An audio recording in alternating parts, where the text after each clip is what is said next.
કેમ છો? મજામાં?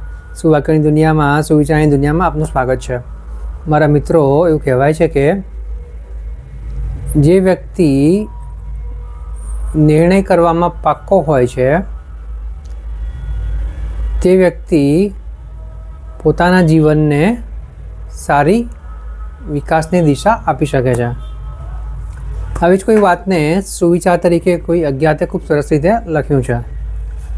આજનો જે સુવિચાર છે તેનો વિષય છે નિર્ણય, ડિસિઝન. કોઈ અજ્ઞાતે લખ્યું છે કે જ્યારે લોકો માટે લેવાનું હોય ત્યારે ખૂબ સરળ લાગે અને જ્યારે પોતાને કરવાનું હોય ત્યારે ખૂબ અઘરું લાગે.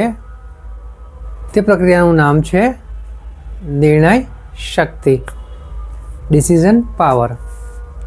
મારા મિત્રો, વાત એવી છે, સુવાક્યમાં એવું કહેવા માગે છે કે જ્યારે લોકોને સલાહ આપવાની હોય, લોકો માટે નિર્ણય લેવાના હોય ત્યારે દરેક લોકો આ કામને એકદમ સરળ સમજતા હોય છે અને બીજાના માટે તરત જ નિર્ણય લઈ લેતા હોય છે.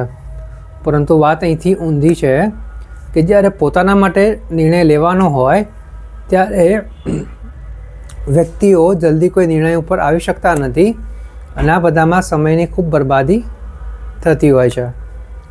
એટલે બસ મારા મિત્રો, વાત ફક્ત એટલી જ છે કે જો આપણે જાણતા હોઈએ કે આપણે સારું અને સાચું કરવાનો પ્રયાસ કરીએ છીએ, સારા અને સાચા લોકો સાથે મળીએ છીએ, તો ચોક્કસ જ આપણે જો કંઈ સારું અને સાચું વિચારતા હોય તો તેનો અમલ કરવાનો નિર્ણય તાત્કાલિક જ કરવો જોઈએ.